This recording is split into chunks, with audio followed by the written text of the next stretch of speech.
The world held its breath in the summer of 1969, as humanity took its first steps onto another celestial body. The official narrative spoke of scientific exploration and a peaceful triumph for all mankind. But whispers began almost immediately, questioning the pristine story presented to the public. Why, after such a monumental achievement, did the Apollo program end so abruptly in 1972? Decades of silence followed, a long and curious pause in manned lunar exploration. This gap in history became fertile ground for suspicion and alternative theories to grow. The central thesis of the conspiracy is both simple and staggering. We were not alone on the moon.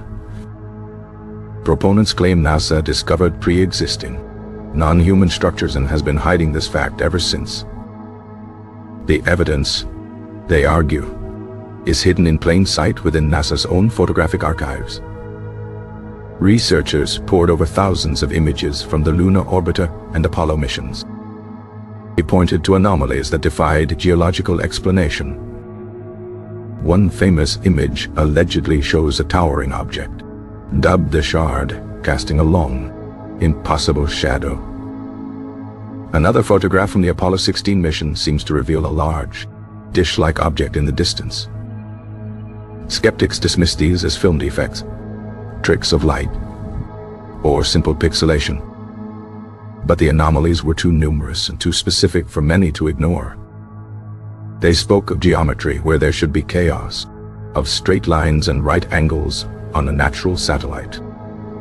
Claims emerged of artificial domes, some appearing translucent, nestled within deep craters. There were tales of massive, rectangular buildings, like cosmic hangars, half buried in lunar dust. The dark side of the moon, forever hidden from Earth, became the primary location for these alleged bases. Without direct observation, this region became a canvas for the most elaborate speculations. Whistleblowers began to surface, adding fuel to the fire of conspiracy. A former NASA contractor, Karl Wolfe, claimed he was shown images of a base on the far side of the moon. He described seeing geometric shapes and towers, clearly artificial in origin. Another figure, Dr. Ken Johnston, a former manager of NASA's Data and Photo Control Department, made similar claims. Johnston asserted that he was ordered to destroy Apollo-era photographs containing these anomalies. He claimed to have secretly saved some of the images, defying his orders. These testimonies, while compelling, were often difficult to verify independently. NASA consistently and vehemently denied all such allegations. The agency maintained that all photographs and data from the Apollo missions are publicly available. They explained the structures as natural rock formations viewed under strange lighting conditions. The issue of the missing Apollo 11 telemetry tapes added another layer of intrigue.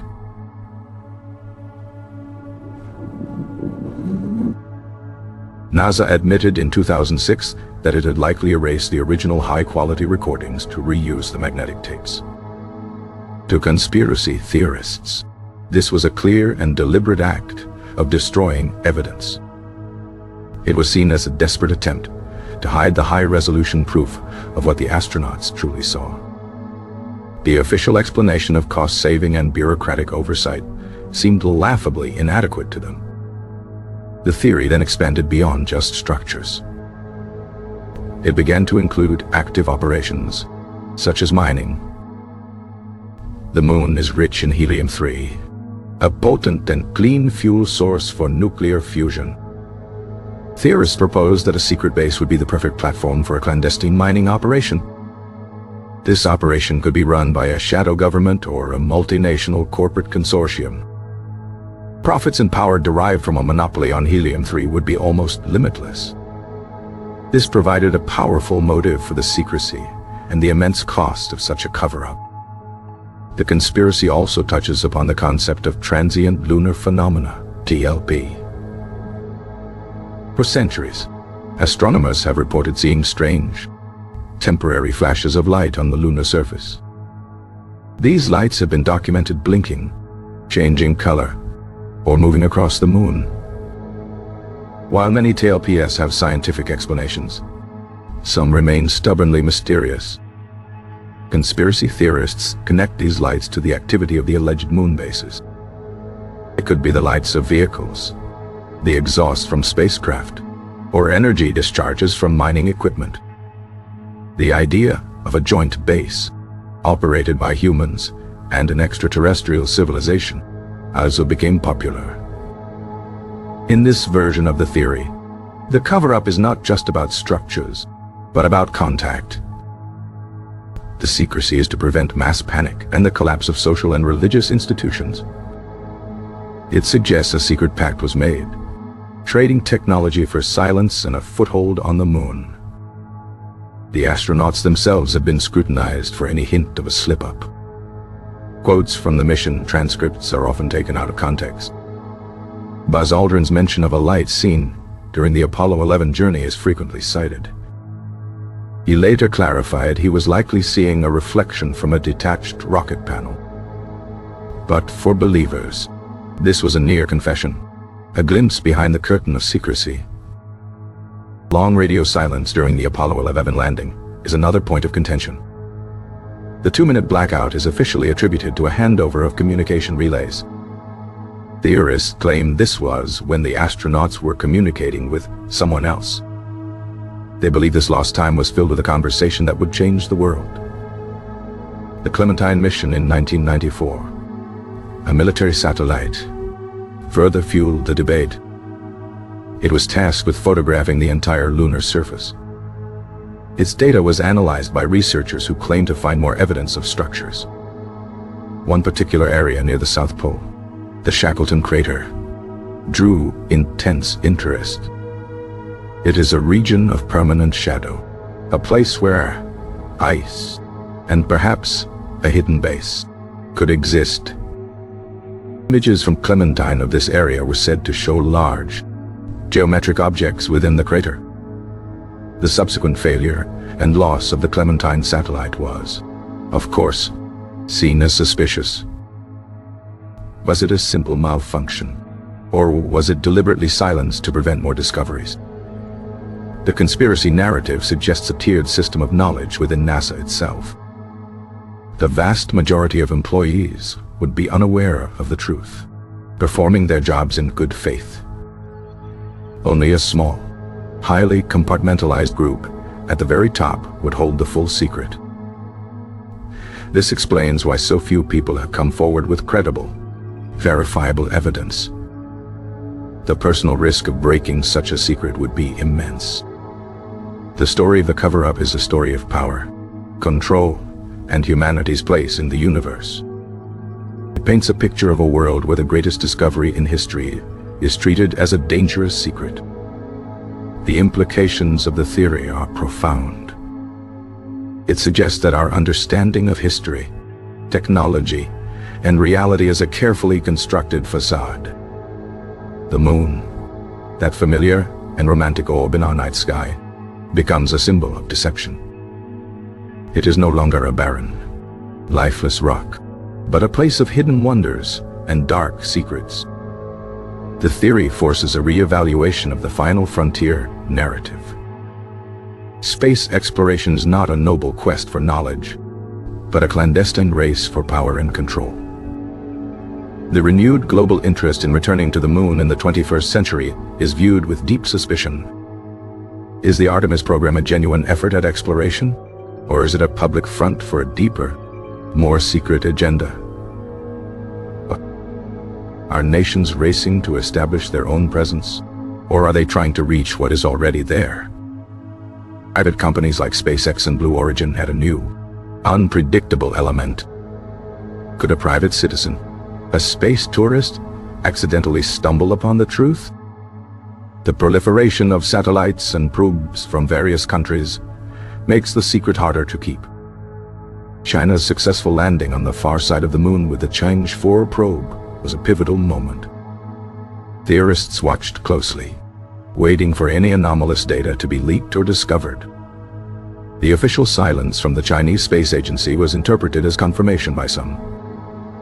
They believe China is now part of the secret, a new member of the silent consortium.